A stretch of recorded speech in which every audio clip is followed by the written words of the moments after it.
The first orphan train in America was operated by the Protestant Church in 1850. Throughout the end of the 1800s and into the early 1900s, hundreds of thousands of children were trafficked all throughout America, delivered on trains, and sold at fairs. Some of these children were forcibly taken from their parents, some were taken off the streets, and some were procured as babies, birthed within a vast network of privately run orphan asylums and foundling hospitals, which were managed by a branch of Freemasonry known as the Odd Fellows. The Odd Fellows is a Masonic fraternity dating back at least 300 years. They claim to be odd because they are so generous and kind. Their charge is to visit the sick, relieve the distressed, bury the dead, and educate the orphan. But the orphan business was definitely their specialty. The Odd Fellows had their own palatial institutions all over the world to birth, raise, and educate these orphans and foundlings. Several Odd Fellows themselves were orphans, raised and educated in these Masonic asylums, including the founder of the American chapter of Odd Fellows. The children brought to these asylums had their names changed, siblings were split apart, and their histories rewritten. Most of these orphan asylums also acted as insane asylums. By all appearances, they were like dystopian slave factories. And despite the massive infrastructure and ample private funding, the conditions were reportedly so bad that half of these children died.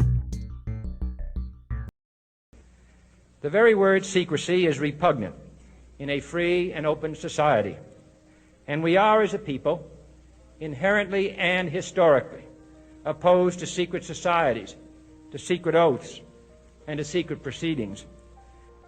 For we are opposed around the world by a monolithic and ruthless conspiracy that relies primarily on covert means for expanding its sphere of influence, on infiltration instead of invasion, on subversion instead of elections, on intimidation instead of free choice, on guerrillas by night instead of armies by day.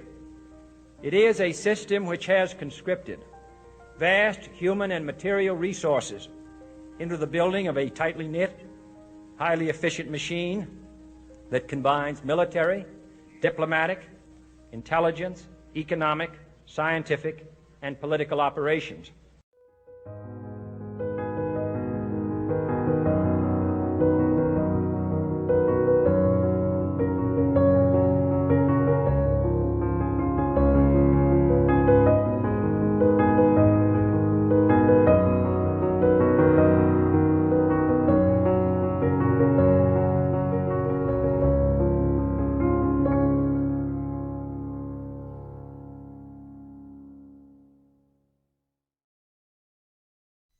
So as we roll through this slideshow of buildings and symbols associated with these strange gentlemen, we're going to take a closer look at some of its prominent members. And we begin with P.T. Barnum. Born in 1810, dies in 1891, so lives to the age of 81. Famous for the circus more than anything else. Barnum and Bailey's circus tours.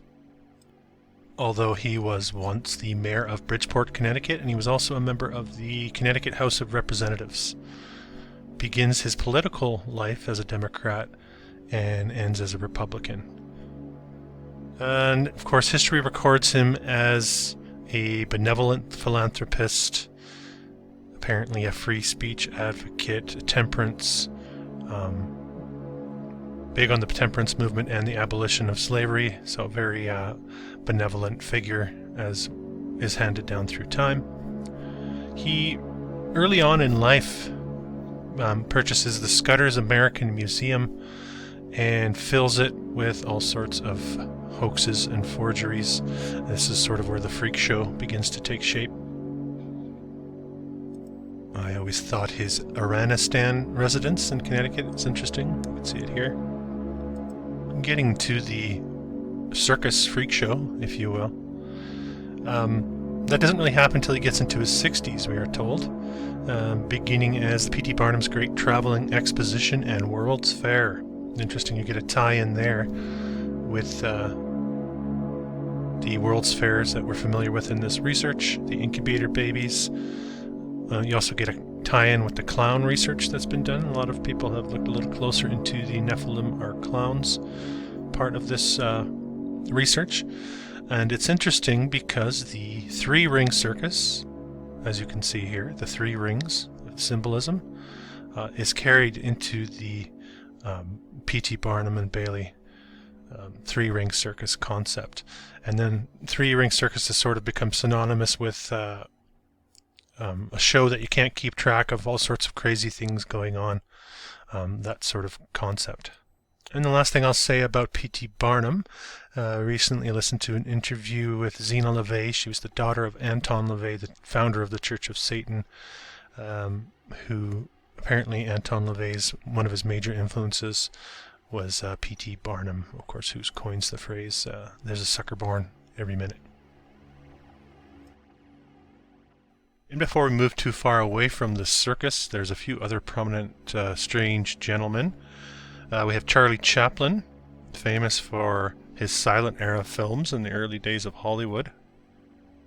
We have Red Skelton, who came to prominence through his early radio shows and eventually a TV show in the 50s on through to the early 70s.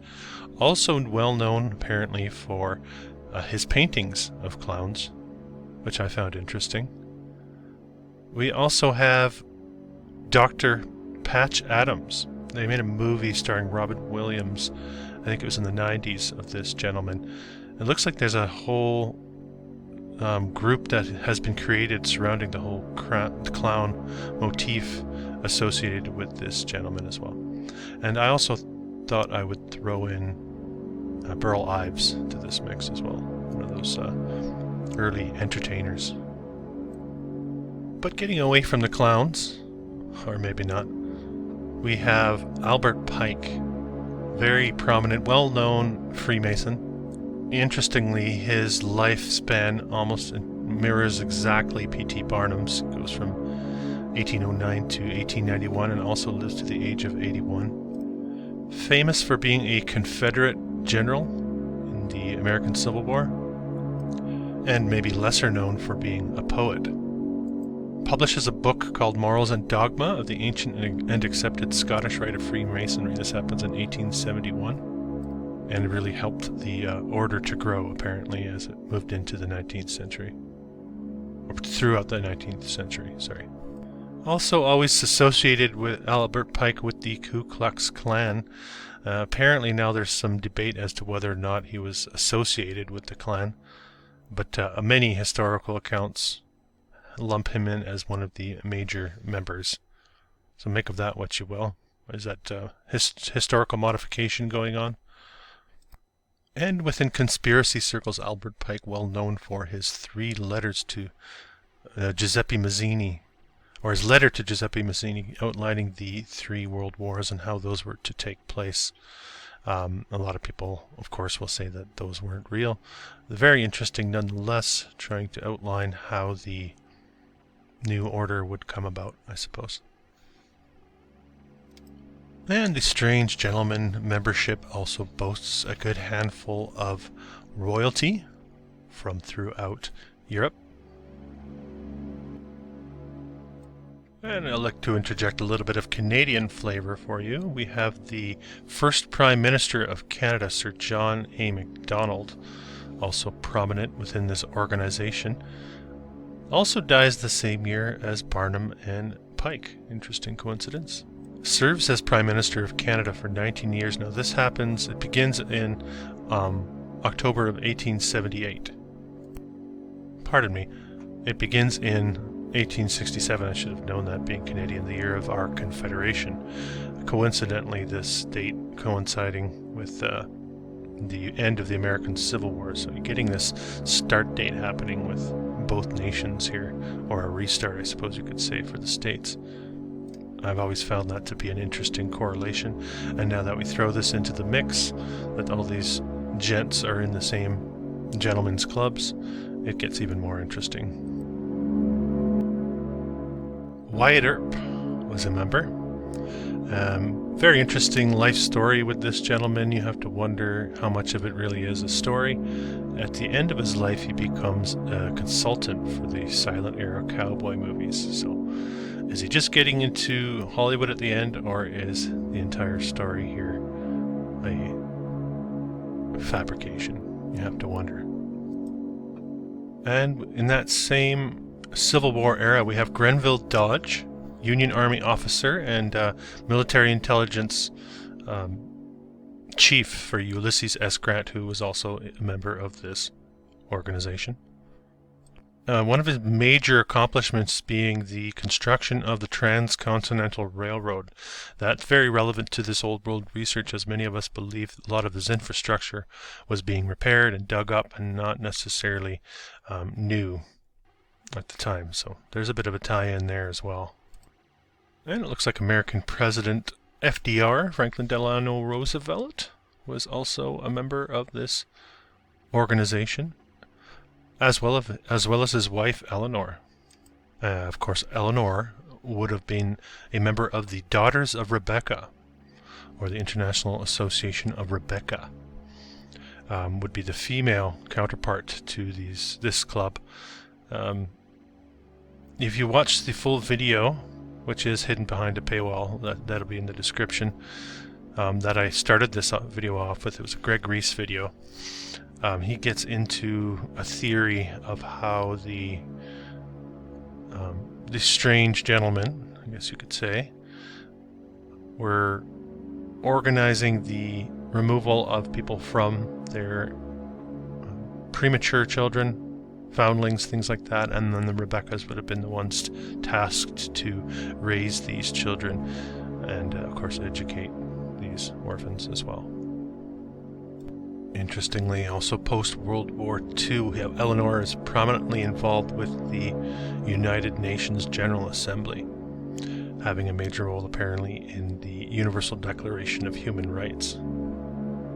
And, of course, there have been whispers of Eleanor and her communist leanings and ties over that duration of time, which would fit if you look at the whole UN and how that came together. And isn't it interesting, if you go across the pond during World War II, you have Sir Winston Churchill, also a member. And I guess conventional history records him as a great statesman with a firm hand. But if you really look into the details of this gentleman's character, you're looking at a serious war hawk, a war criminal, as far as I'm concerned. The things that went on during World War II.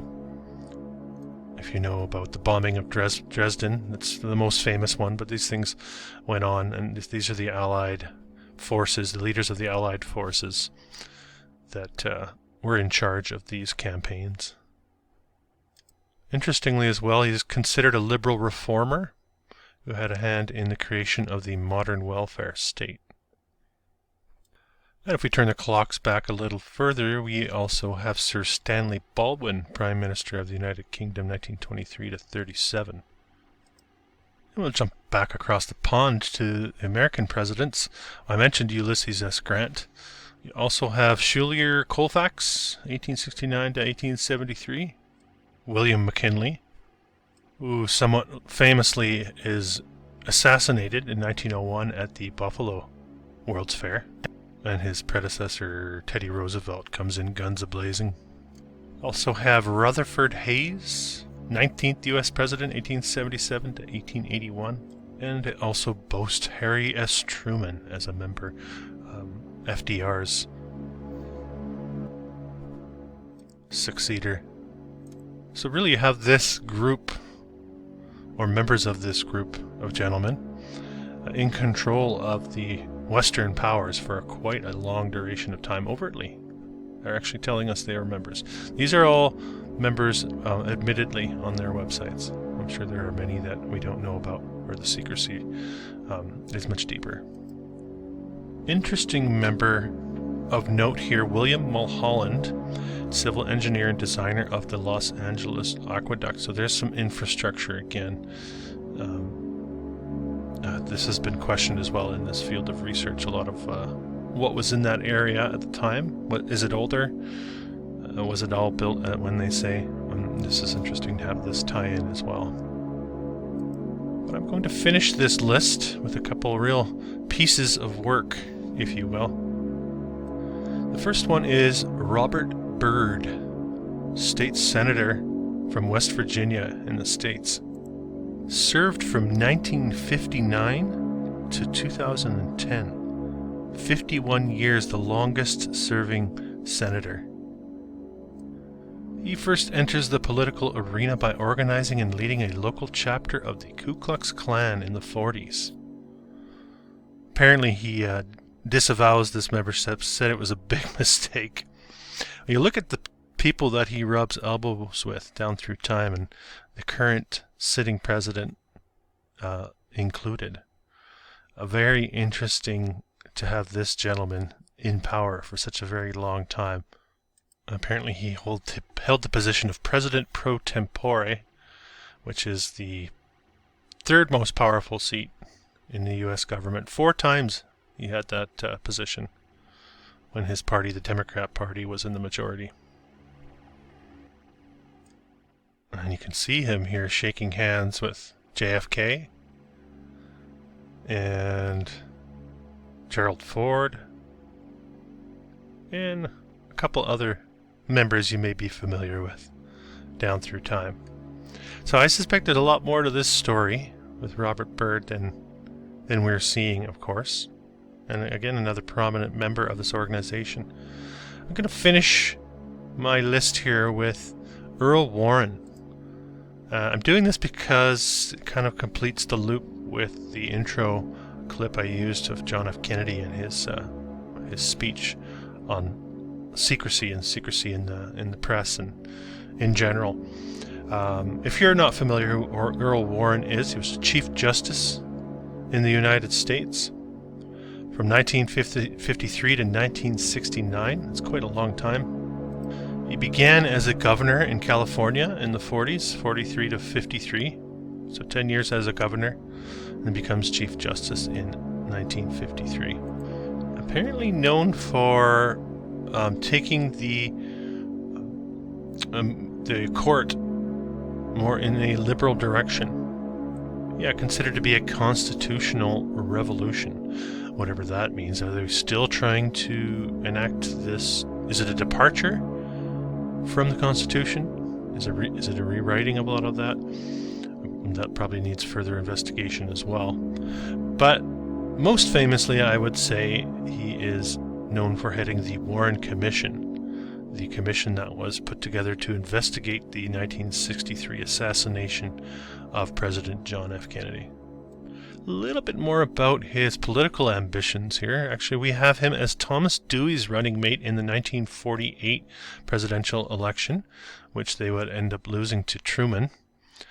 Then he also sought a Republican nomination in 1952 in the presidential election, but the party nominated Eisenhower, Dwight D. Eisenhower, instead. So very politically ambitious, quite clearly. And it's Eisenhower who puts Warren in power as Chief Justice. What's also interesting is the Warren Court in the 50s plays a major role in the decline of McCarthyism. Now, the conventional history has painted McCarthyism as a witch hunt. Hollywood has portrayed this quite a few times.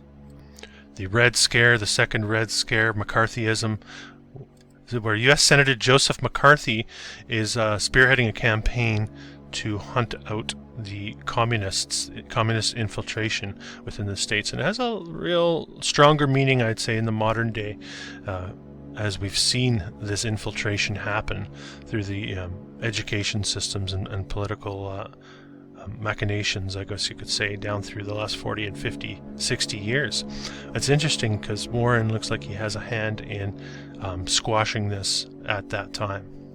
And remember, too, the presidents at the time in World War II were allied with Stalin. So there's some linkage going on here. And just to wrap it up, though, the Warren Commission was established by Lyndon Johnson, Kennedy's successor. And of course, I think we all know the story. The Warren Commission concludes that President Kennedy is assassinated by Lee Harvey Oswald, and that Oswald acted entirely alone. It also concluded that Jack Ruby acted alone when he killed Oswald 2 days later. And that's the end of the list. Just to put a bow on this video, this is not to incriminate all individuals who have been members of this organization, or even incriminate all the individuals that I've highlighted here. The point was to highlight the high-reaching power that these organizations do have, and then of course the potential for secrecy within those that power structure. I think there's a big difference between fraternity and secrecy. Fellowship and fraternity, I think, are a very important part of being human. But when it comes to keeping secrets to benefit certain individuals, I think we have a real problem with that. And of course, as you can see here, that the problem looks like it runs a lot deeper. So, thanks for watching. This has been an old world exploration. If you're new to the channel, don't forget to subscribe, hit the thumbs up button, and comment. I believe we are in the process of remembering who we really are and casting off the shackles of illusion. Until next time.